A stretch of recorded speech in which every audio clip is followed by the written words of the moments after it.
ಶಿವನಸಮುದ್ರ ಬಳಿಯ ನಾಲೆಯಲ್ಲಿ ಕಾಡಾನೆಯೊಂದು ಸಿಕ್ಕಾಕೊಂಡು 3 ದಿವಸದಿಂದ ಒದ್ದಾಡ್ತಾ ಇದೆ. ಆ ಆನೆಯನ್ನು ಇವಾಗ ಮೇಲಕ್ಕೆತ್ತುವಂತಹ ಕಾರ್ಯ ಆಪರೇಷನ್ ಕಾಡಾನೆ. ನಾನು ಹೇಳಿದೆ, ಅರವಳಿಕೆ ಮದ್ದು ಬಳಿಕವೂ ಪ್ರಜ್ಞೆ ತಪ್ಪಿಲ್ಲ ಈ ಕಾಡಾನೆ. ಇತ್ತಿಂದತ್ತ ನೀರಲ್ಲಿ ಓಡಾಡ್ತಾ ಇದೆ. ಅದು ಡೋಸೇಜ್ ಹೆಚ್ಚು ಕಡಿಮೆ ಆಗುತ್ತೆ.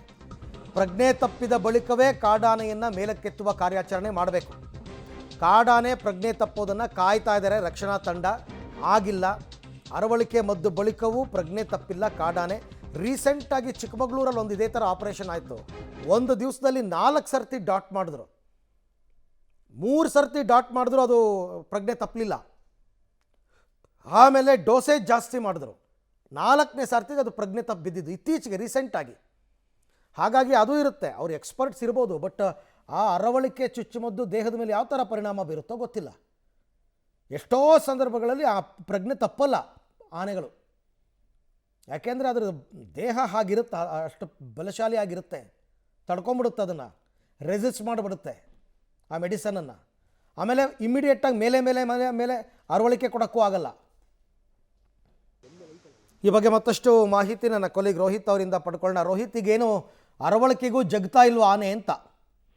ಅರವಿಂದ್, ಇನ್ನು ಕೂಡ ಪ್ರಜ್ಞಾಹೀನ ಸ್ಥಿತಿಗೆ ಆನೆ ಇನ್ನು ತಲುಪಿಲ್ಲ. ಅಂದ್ರೆ ಆ ಕಡೆಯಿಂದ ಈ ಕಡೆಗೆ ಆನೆ ಓಡಾಡುವಂತ ಕೆಲಸಗಳು ಕೂಡ ಆಗ್ತಾ ಇದೆ. ಅಂದ್ರೆ ಆ ಅರಣ್ಯ ಇಲಾಖೆಯವರು ಹೇಳುವಂತ ಪ್ರಕಾರವಾಗಿ ಇನ್ನೂ ಒಂದು 10 ನಿಮಿಷಗಳ ಕಾಲ ಅದು ಬೇಕಾಗುತ್ತೆ. ಆ ನಿಟ್ಟಿನಲ್ಲಿ ಅದಾದ ನಂತರವಾಗಿ ಆ ಒಂದು ಆನೆ ಅರೆ ಪ್ರಜ್ಞಾವಸ್ಥ ಸ್ಥಿತಿಗೆ ತಲುಪುತ್ತೆ ಅಂತೇಳಿ ಕೂಡ ಹೇಳ್ತಾ ಇರುವಂತದ್ದು. ಅಂದ್ರೆ ಯಾವಾಗ ಅದು ಪ್ರಜ್ಞಾಹೀನ ಸ್ಥಿತಿಗೆ ತಲುಪುತ್ತೆ ಆ ಸಂದರ್ಭದಲ್ಲಿ ಕೂಡ ಅದನ್ನ ಆಪರೇಟ್ ಮಾಡ್ಬೇಕು. ಒಂದು ವೇಳೆ ಎಚ್ಚರಗೊಳ್ಳುವುದರ ಒಳಗೆ ಆಪರೇಟ್ ಮಾಡಲಿಲ್ಲ ಅಂತ ಅಂದ ಸಂದರ್ಭದಲ್ಲಿ ಮತ್ತಷ್ಟು ಘಾಸಿ ಆಗುವಂತ ಸಾಧ್ಯತೆ ಆನೆ ಇರುವಂತ. ಆ ನಿಟ್ಟಿನಲ್ಲಿ ಒಂದ್ ರೀತಿಯಾಗಿ ಈ ಒಂದು ಕಾರ್ಯಾಚರಣೆ ತುಂಬಾ ಟಾಸ್ಕ್ ಆಗಿ ಇಲ್ಲಿ ಪರಿಗಣಿಸ್ತಾ ಇದೆ. ಯಾಕಂದ್ರೆ ಈ ಒಂದು ಆನೆ ಪ್ರಜ್ಞಾವಸ್ಥ ಸ್ಥಿತಿಗೆ ಯಾವಾಗ ತಲುಪುತ್ತೆ ಆ ಸಂದರ್ಭದಲ್ಲಿ ಕೂಡ ಈ ಒಂದು ಬೃಹತ್ ಕೇಜ್ ಏನಿದೆ ಅದೊಳಕ್ಕೆ ಕಳಿಸಿ ತದನಂತರವಾಗಿ ಅದನ್ನ ಲಿಫ್ಟ್ ಮಾಡ್ಬೇಕಾಗತ್ತೆ, ಅಥವಾ ಏನು ಬೃಹತ್ ದೊಡ್ಡದಂತಹ ಹಗ್ಗಗಳ ಮೂಲಕವಾಗಿ ಅದನ್ನ ಲಿಫ್ಟ್ ಮಾಡುವಂತ ಕೆಲಸಗಳು ಕೂಡ ಮಾಡ್ಬೇಕಾಗತ್ತೆ. ಒಂದು ವೇಳೆ ಇದು ಸಾಧ್ಯ ಆಗದಂತ ಸಂದರ್ಭದಲ್ಲಿ ಮತ್ತೆ ಪುನಃ ಅರವಳಿಕೆ ಮದ್ದನ್ನ ನೀಡಕ್ಕೆ ಸಾಧ್ಯ ಆಗಲ್ಲ. ಒಂದಷ್ಟು ತಾಸುಗಳ ನಂತರವಾಗಿ ಕೂಡ ಅರವಳಿಕೆ ಮದ್ದನ್ನ ಮತ್ತೆ ನೀಡಬೇಕಾದಂತ ಅನಿವಾರ್ಯತೆ ಎದುರಾಗುತ್ತೆ. ಯಾಕಂದ್ರೆ ಆನೆಯ ಆರೋಗ್ಯ ದೃಷ್ಟಿಯಿಂದಾಗಿ ಮತ್ತೆ ಅದರ ಆಹಾರ ಭದ್ರತೆ, ಅಂದ್ರೆ 2 ದಿನಗಳಿಂದ ಆಹಾರ ಏನ್ ತಿಂದಿಲ್ಲ ಆ ನಿಟ್ಟಿನಲ್ಲಿ ಅದೆಲ್ಲವನ್ನು ಕೂಡ ಗಣನೆಗೆ ತೆಗೆದುಕೊಂಡು ಇವತ್ತು ಮೊದಲಿಗೆ ಆಹಾರವನ್ನ ತಿನ್ನಿಸಿ ಅರವಳಿಕೆ ಮದ್ದನ್ನ ಹೊಡೆದಿದ್ದಾರೆ.